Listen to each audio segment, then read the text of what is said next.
ሰላም ጤና ይስጥልን ውድ የአሮማ ሚዲያ ቤተሰቦቻችን፣ የሰዓቱን ዜናዎች እንደሚከተለው እናቀርባለን። አብራችሁን ቆዩ። የአዲስ አዋጅ ዓላማ የትግራይ ህዝብን ህልውናና ደህንነት ማረጋገጥ ነው ሲሉ አቶ አማኑኤል አሰፋ ገለጹ። ከጊዜያዊ አስተዳደሩ ስልጣኑን ነጥቆ በዶክተር ደብረጽዮን ገብረሚካኤል የተመሰረተው የትግራይ ክልል መንግስት አዲስ አዋጅ ማውጣቱ ይታወቃል። ይህንን አዋጅ በተመለከተ በዛሬው ዕለት በመቀሌ ከክልሉ የፍትህና የጸጥታ አካላት ጋር ውይይት መካሄዱ ተዘግቧል።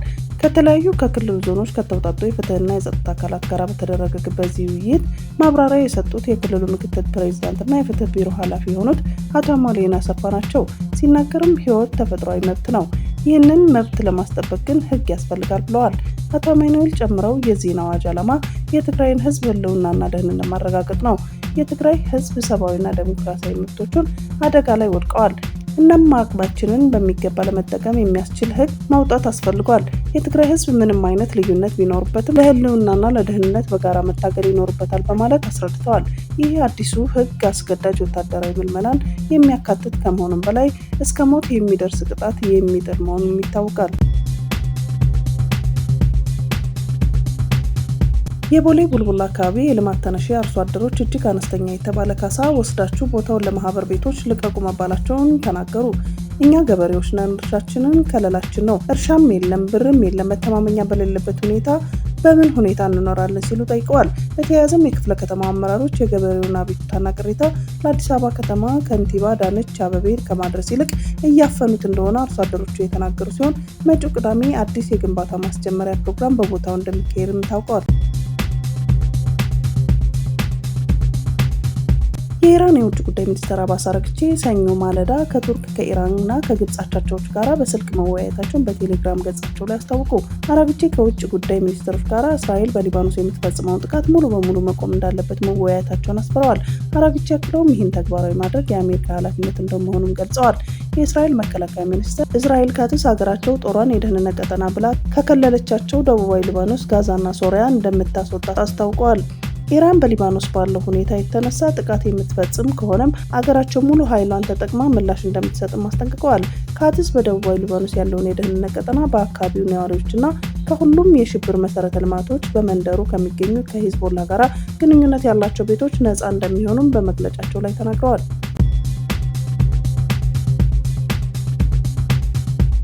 ከሁለት ወይም ከሶስት ቀናት በኋላ የሆርሙዝ ወሽመጥን ለማስከፈት ጥምር እንቅስቃሴ እንደሚጀምር የፈረንሳይ ፕሬዚዳንት ኢማኑኤል ማክሮን ገለጹ። በፈረንሳይ እየተካሄደ ባለው የቡድን 7 ጉባኤ ላይ ባደረጉት ንግግር ፈረንሳይና ዩናይትድ ኪንግደም የሆርሙዝ ወሽመጥን ነፃ እንቅስቃሴ ወደ ነበረበት ለመመለስ በፍጥነት እርምጃም ለመውሰድ ዝግጁ ናቸው ብለዋል።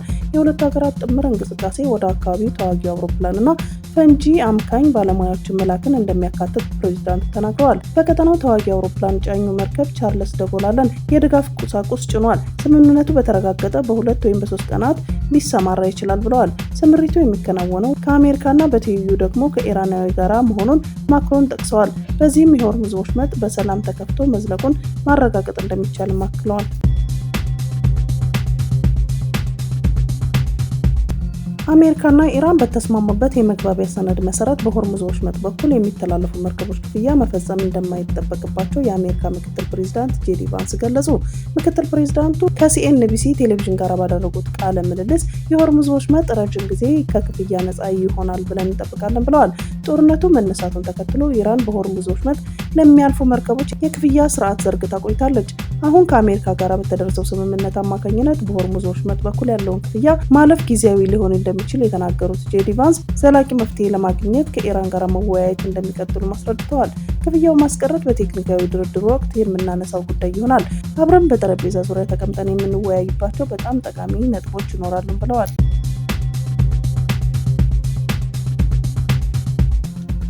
የዓለም ጤና ድርጅት ዋና ዳይሬክተር በደቡብ አፍሪካ ውስጥ በሚፈጸሙ መጤ ጠል ጥቃቶች የሰው ሕይወት በአጭሩ እየተቀጨ መሆኑን በመግለጽ በቅርቡ የሞቱ ኢትዮጵያውያንና ሞዛምቢካውያን ዜጎችን በምሳሌነት ጠቅሰዋል። ይህንን ተከትሎ የደቡብ አፍሪካ ባለስልጣናት የዋና ዳይሬክተሩን አስተያየት ትክክል አለመሆኑን በመጥቀስ በሀገሪቱ ውስጥ ተፈጥሯል ስለሚባለው መጤ ጠል ጥቃት ትክክለኛና አስተማማኝ መረጃን ለዓለም ጤና ድርጅት ለማስረዳት እንደሚፈልጉም ገልጸዋል። በሳውዲ አረቢያ በአስቸጋሪ ሁኔታ ውስጥ ያሉ 1789 ኢትዮጵያውያን ወደ ሀገራቸው ተመለሱ። በሳውዲ አረቢያ በአስቸጋሪ ሁኔታ ውስጥ የነበሩ 1789 ኢትዮጵያውያን ወደ ሀገራቸው ተመልሰዋል። በሳምንት ውስጥ በተደረገ 9 ዙር በረራ የተመለሱት ሁሉም ወንዶች ሲሆኑ ከተመላሾች መካከል 49 እድሜያቸው ከ18 ዓመት በታች የሆኑ ታዳጊዎች ይገኙበታል። መስከረም 5 2018 በተደረገው ዜጎችን ወደ ሀገር ቤት የመመለስ ስራ እስካሁን ከ79,000 በላይ ኢትዮጵያውያንን ወደ ሀገር መመለስ ተችሏል። ሚኒስትሩ ለተመላሽ ዜጎች በአየር ማረፊያና በማቆያ ማዕከላት ተገቢውን ድጋፍና እንክብካቤ የማድረግና ከቤተሰብ ጋር የማቀላቀል ስራ ከሚመለከታቸው ባለድርሻ አጋር አካላት ጋር በመተባበር በትኩረት እየሰራም ይገኛል። በትግራይ ክልል የእንደርታ ተወላጅ የሆኑት የ76 ዓመቷ ነባር ታጋይ አህዛ ህሉፍ በክልሉ ስላለው የፍትህ እጦት፣ የመልካም አስተዳደር እክልና የፖለቲካ ብልሽት አስመልክተው ከ3 ቀናት በፊት የሰጡት ቃለ መጠይቅ መነጋገሪያ መሆኑን ተከትሎ በህወሓት ታጣቂዎች ታግተው መታሰራቸው ተሰማ። የወረዳ 7 እንደርታ የፈለግ ማያ ጣቢያ ነዋሪ የሆኑት ይህችን ጀግና እናት ለምን ተነፈሽ፣ ለምን ተናገርሽ በሚል መታሰራቸው ተረጋግጧል። እንደ ወረዳዎች ገለጻ ለእስራታቸው ዋነኛ ምክንያት የሆነው ለምን ልጆች ወደ ጦርነት ይገባሉ በማለት ሰላማዊ ጥሪ ማቅረባቸውና እንደሌሎቹ የጦርነት ነጋሪ ለመጎሰም ፈቃደኛ ለመሆናቸው ሲሆን የቀድሞ ህወሓት እስከ ዕድሜ ልክ የሚያስቀጣ አፋኝ ህግ ማውጣቱን በሚታወስበት በዚህ ወቅት የ76 ዓመት አዛውንትና ነባር ተጋዳሊትን ለአመለካከታቸው ሲል ማሰሩን ከፍተኛ ቁጣንና ትዝብትን እየቀሰቀሰ ይገኛል። እስካሁን እናት አህዛ ህሉፍ በታጣቂዎች ተወስደው የት ቦታ እንደታሰሩና ያሉበት ሁኔታ በትክክል አለመታወቁም ተገልጿል።